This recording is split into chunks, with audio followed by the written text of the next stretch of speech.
Hello, and welcome to day 2 of Read Aloud of A Wrinkle in Time. So, yesterday's reading, I asked you to focus on the story elements: character, mood, setting, theme, problem, etc. Today, I want you to continue to do that, adding anything new that you learn about any of those things. When I last left off, Meg had just come downstairs. She walked into the kitchen, and who was down there? Her little brother, Charles Wallace. From under the table where he was lying at Charles Wallace's feet, hoping for a crumb or two, Fortinbras raised his slender dark head in greeting to Meg, and his tail thumped against the floor. Fortinbras had arrived on their doorstep, a half-grown puppy, scrawny and abandoned, on one winter night. He was, Meg's father had decided, part Llewellyn setter and part greyhound, and he had a slender dark beauty that was all his own. "Why didn't you come up to the attic?" Meg asked her brother, speaking as though he were at least her own age. "I've been scared stiff." Too windy up in that attic of yours," the little boy said. "I knew you'd be down. I put some milk on the stove for you. It ought to be hot by now." How did Charles Wallace always know about her? How could he always tell? He never knew or even seemed to care what Dennis or Sandy were thinking. It was his mother's mind and Meg's that he probed with frightening accuracy. Was it because people were a little bit afraid of him that they whispered about the Murray's youngest child who rumored to not be quite bright? "I've heard that clever people often have the subnormal children," Meg had once overheard. "The two boys, they seem to be nice regular children, but that unattractive girl and the baby boy certainly aren't all there." It was true. Charles Wallace seldom spoke when anybody was around, so many people thought that he never learned how to talk. And it was true. He hadn't talked at all until he was almost 4. Meg would turn white with fury when people looked at him and clucked, shaking their heads sadly. "Don't worry about Charles Wallace, Meg," her father had once told her. Meg remembered it very clearly because it was shortly before he went away. "There's nothing the matter with his mind. He just does things in his own way and in his own time." "I don't want him to grow up to be dumb like me," Meg said. "Oh, darling, you're not dumb," her father answered. "You're like Charles Wallace. Your development has to go at its own pace. It just doesn't happen to be the usual pace." "How do you know?" Meg demanded. "How do you know I'm not dumb? Isn't it just because you love me?" "I love you, but that's not what tells me. Mother and I, we've given you a number of tests, you know." And that was true. Meg had realized that some of the games her parents played with her were actually tests of some kind, and that there had been more for her and Charles Wallace than for the twins. "IQ tests, you mean?" "Yeah, some of them." "Is my IQ okay?" "Oh, it's more than okay." "What is it?" "That I'm not going to tell you, but it assures me that both you and Charles Wallace will be able to do pretty much whatever you like when you grow up to yourselves. You just wait till Charles Wallace starts to talk. You'll see." How right he'd been about that. Though he himself had left before Charles Wallace began to speak, suddenly, with none of the usual baby preliminaries, using entire sentences. How proud he would have been. "You better check the milk," Charles Wallace said to Meg now, his diction clearer and cleaner than most 5-year-olds. "You know you don't like it when it gets the skin on the top."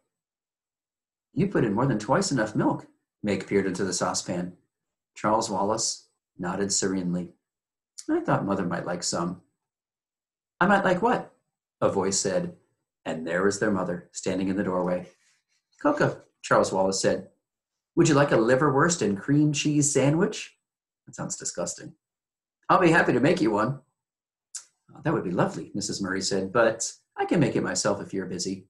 "No trouble at all." Charles Wallace slid down from his chair and trotted over to the refrigerator, his pajamaed feet patting softly as a kitten's. "How about you, Meg?" he asked. "Sandwich?" "Yeah, please," she said, "but not liverwurst." "Do we have any tomatoes?" Charles Wallace peered into the crisper. "One. Is it all right if I use it on Meg, Mother?" To what better use could it be put?" Mrs. Murray smiled. "But not so loud, Charles, please. That is, unless you want to wake up the twins and have them downstairs, too." Let's be exclusive," Charles Wallace said. "That's my new word for the day. Impressive, isn't it?" "Prodigious," Mrs. Murray said. "Meg, come let me look at that bruise." Meg knelt at her mother's feet. The warmth and the light of the kitchen had relaxed her, so that her attic fears were gone. The cocoa steamed fragrantly in the saucepan. Geraniums bloomed on the windowsills, and there was a bouquet of tiny yellow chrysanthemums in the center of the table. The curtains, red, with a blue and green geometrical pattern, were drawn and seemed to reflect their cheerfulness throughout the room. The furnace purred like a great sleepy animal. The lights glowed with steady radiance. Outside, alone in the dark, the wind still battered against the house, but the angry power that had frightened Meg while she was alone in the attic was subdued by the familiar comfort of the kitchen. Underneath Mrs. Murray's chair, Fortinbras let out a contented sigh. Mrs. Murray gently touched Meg's bruised cheek. Meg looked up at her mother, half in a loving admiration and half in sullen resentment. It was not an advantage to have a mother who was a scientist and a beauty as well. Mrs. Murray's flaming red hair, creamy skin, and violet eyes with long dark lashes seemed even more spectacular in comparison with Meg's outrageous plainness. Meg's hair had been passable, as long as she wore it tidily in braids. When she went into high school, it was cut, and now she and her mother struggled with putting it up. But one side would come out all curly, and the other one straight, so she looked even plainer than before. "You don't know the meaning of moderation, do you, my darling?" Mrs. Murray asked. "A happy medium? That's something I wonder if you'll ever learn." "That's a nasty bruise the Henderson boy gave you. By the way, shortly after you've gone to bed, his mother called up. She complained about how badly you'd hurt him. I told her that since he's a year older and at least 20 pounds heavier than you are, I thought that I was the one who ought to be doing the complaining, but she seemed to think it was all your fault." "I suppose that depends on how you look at it," Meg said. "Usually, no matter what happens, people think it's always my fault, even if I have nothing to do with it at all, but I'm sorry I tried to fight him. It's just been an awful week, and I'm full of bad feeling." Mrs. Murray stroked Meg's shaggy head. "Do you know why?" "I hate being an oddball," Meg said. "It's hard on Sandy and Dennis, too. I don't know if they're really like everybody else or if they're just able to pretend they are. You know, I try to pretend, but it isn't any help." "You're much too straightforward to be able to pretend to be what you aren't," Mrs. Murray said. "I'm sorry, Meglet. Maybe if Father were here, he could help you, but I don't think I can do anything till you've managed to plow through some more time. Then things will be easier for you, but that isn't much help right now, is it? Maybe if I weren't so repulsive looking, maybe if I was pretty, like you." "Mother's not a bit pretty. She's beautiful," Charles Wallace announced, slicing liverwurst. "Therefore, I bet she was awful at your age." "How right you are," Mrs. Murray said. "Just give yourself time, Meg." "Lettuce on your sandwich, Mother?" Charles Wallace asked. "No, thanks." He cut the sandwich into sections, put it on a plate, and set it in front of his mother. "Yours will be along in just a minute, Meg. I think I'll talk to Mrs. Watson about you." "Who's Mrs. Watson?" Meg asked. "I think I want to be exclusive about her for a while," Charles Wallace said. "Onion salt?" "Yes, please." "What's Mrs. Watson stand for?" Mrs. Murray asked. "That's her name," Charles Wallace answered. "You know the old shingled house back in the woods that the kids won't go near because they say it's haunted? That's where they live." "They?" "Mrs. Watson and her two friends. I was out with Fortinbras a couple of days ago. You and the twins were at school, Meg.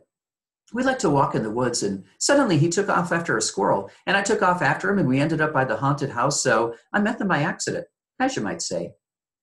"But nobody lives there," Meg said. "Mrs. Watson and her friends do. They're very enjoyable." "Why didn't you tell me about this before?" Mrs. Murray asked. "And you know you're not supposed to go off our property without permission, Charles." "I know," Charles said. "That's one reason I didn't tell you. I just rushed off after Fortinbras without thinking, and then I decided, well, I better save them for an emergency anyhow." A fresh gust of wind took the house and shook it, and suddenly the rain began to lash against the windows. "I don't think I like this wind," Meg said nervously. "We'll lose some shingles off the roof, that's for certain," Mrs. Murray said. "But this house, it stood for almost 200 years, and I think it'll last a little bit longer, Meg. There's many a high wind up on this hill." "But this is a hurricane," Meg wailed. "The radio kept saying it was a hurricane." "It's October," Mrs. Murray told her. "There have been storms in October before." As Charles Wallace gave Meg her sandwich, Fortinbras came out from under the table. He gave a long, low growl, and they could see in the dark fur slowly rising on his back. Meg felt her own skin prickle. "What's wrong?" she asked anxiously. Fortinbras stared at the door that opened into Mrs. Murray's laboratory, which was in the old stone dairy right off the kitchen.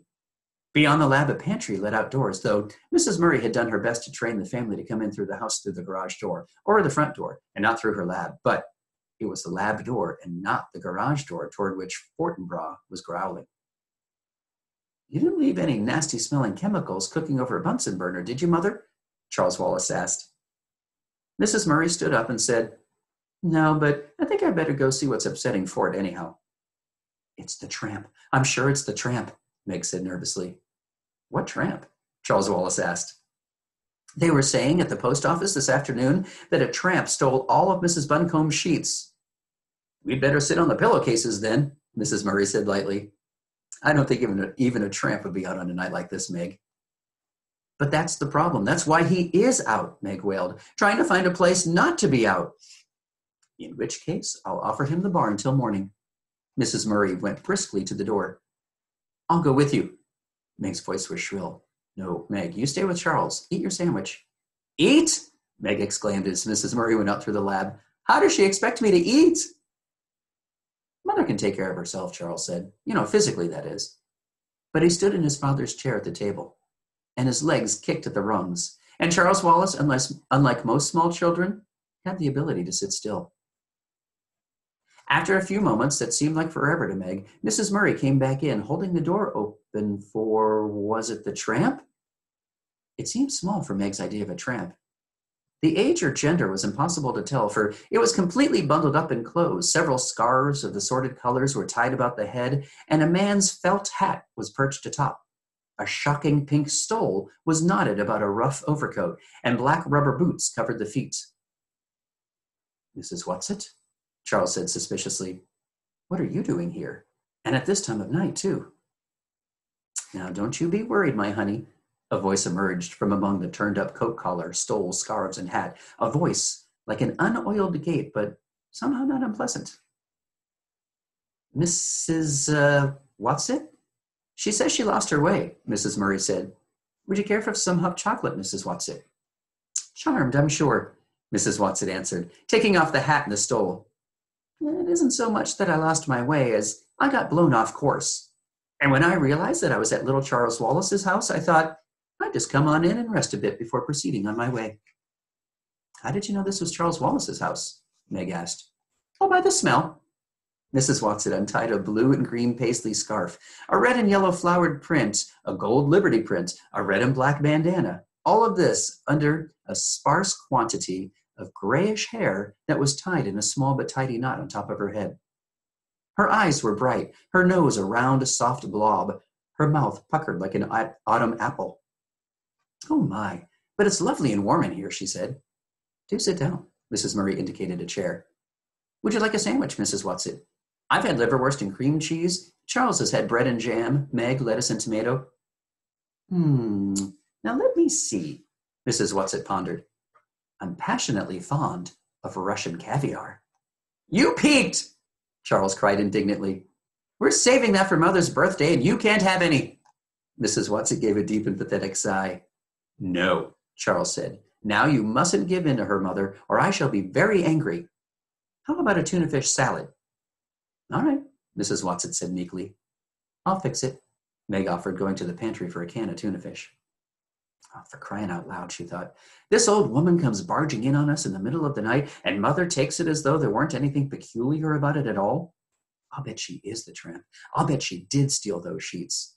And she's certainly no one Charles Wallace ought to be friends with, especially when he won't even talk to ordinary people."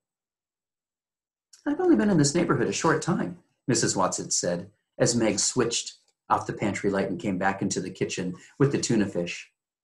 "And I didn't think that I was going to like the neighbors at all until I heard dear little Charles Wallace come over with his dog." "Mrs. Whatsit?" Charles Wallace demanded severely. "Why did you take Mrs. Buncombe's sheets?" "Well, I needed them, Charles dear." "You must return them at once." "Oh, but Charles dear, I can't. I've used them." "It was very wrong of you," Charles Wallace scolded. "If you needed sheets that badly, you should have asked me." Mrs. Whatsit shook her head and clucked. "You can't spare any sheets. Mrs. Buncombe can." Meg cut up some celery, mixed it in with the tuna. After a moment's hesitation, she opened the refrigerator door and brought out a jar of little sweet pickles. Though why I'm doing it for her, I don't know, she thought as she cut them up. I don't trust her one bit. Tell your sister I'm all right, Mrs. Watson said to Charles. Tell her that my intentions are good. Oh, your road is paved with good intentions, Charles intoned. Oh, but my, isn't he cunning? Mrs. Watson beamed at him fondly. It's lucky he has someone to understand him. But I'm afraid he doesn't, Mrs. Murray said. None of us is quite up to Charles. But at least you aren't trying to squash him down, Mrs. Watson nodded her head vigorously. You're letting him be himself. Here's your sandwich, Meg said, bringing it to Mrs. Watson. Do you mind if I take off my boots before I eat? Mrs. Watson asked, picking up the sandwich nevertheless. Listen. She moved her feet up and down in her boots, and they could all hear water squelching. My toes are ever so damp. The trouble is, these boots are a mite too tight for me, and I can never take them off by myself. I'll help you, Charles offered. Oh, not you. You're not strong enough. I'll help.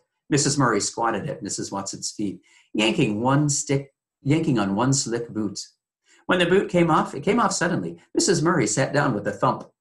Mrs. Watson went tumbling backward with the chair on the floor, sandwich held high in one old claw. Water poured out of the boot and ran all over the floor and the big braided rug. Oh, dearie me, Mrs. Watson said, lying on her back in the overturned chair, her feet in the air, one in a red and white striped sock and the other still booted. Mrs. Murray got to her feet. Are you all right, Mrs. Watson? If you have some liniment, I'll put it on my dignity, Mrs. Watson said, still supine. I think it's sprained. A little of the oil cloves mixed well with garlic, that's rather good. And she took one large bite of sandwich. Do please get up, Charles said. I don't like to see you lying there that way. You're carrying things way too far. Have you ever tried to get on your feet with sprained dignity? But Mrs. Watson scrambled up, righted the chair, and then sat back down on the floor. The booted foot stuck out right in front of her, and she took another bite. She moved with great agility for such an old woman. At least Meg was reasonably sure that she was an old woman, and a very old woman at that. Mrs. Watson, her mouth full, ordered Mrs. Murray. Now pull while I'm already down. Quite calmly. As though this old woman and her boots were nothing out of the ordinary, Mrs. Murray pulled on the second boot and relinquished the foot. This foot was covered with a blue and gray argyle sock, and Mrs. Watson sat there, wiggling her toes, contentedly finishing her sandwich before scrambling to her feet. And then she said, that's ever so much better, and took both boots and shook them out over the sink. My stomach is full, and I'm warm inside and out, and it's time I went home. Don't you think you better stay till morning? Mrs. Murray asked. Oh, thank you, dearie, but there's so much to do. I just can't waste time sitting around frivoling. It's much too wild a night to travel in. Oh, wild nights are my glory, Mrs. Watson said. I just got caught in a downdraft and blown off course. Well, wait at least until your socks are dry. Oh, wet socks don't bother me. I just don't like the water squishing around in my boots. Now, don't worry about me, lamb. Now, lamb was not a word one would ordinarily think of calling Mrs. Murray. I shall just sit down for a moment and pop on my boots, and then I'll be on my way. Speaking of ways, pet, by the way, there is such a thing as a tesseract. Mrs. Murray went very white, and with one hand she reached backward and clutched at a chair for support. Her voice trembled. What did you say? Mrs. Watson tugged at her second boot. I said, she grunted, shoving her foot down in, that there is, shove, such a thing, shove, as a tesseract. Her foot went down into the boot, and grabbing shawls, scarves, and hat, she hustled out the door. Mrs. Murray stayed very still, making no move to help the old woman. As the door opened, Fortinbras streaked in, panting, wet and shiny as a seal. He looked at Mrs. Murray and whined. The door slammed. Mother, what's the matter? Meg cried. What did she say? What is it? The tesseract, Mrs. Murray whispered. What did she mean? How could she have known? And that's the end of chapter 1. So you want to make sure that you type in your response in Google Classroom. More information that you learned about characters and setting, problem, all of the character elements. And again, that's typed into the Google Doc in case you forget. So until next time, happy reading.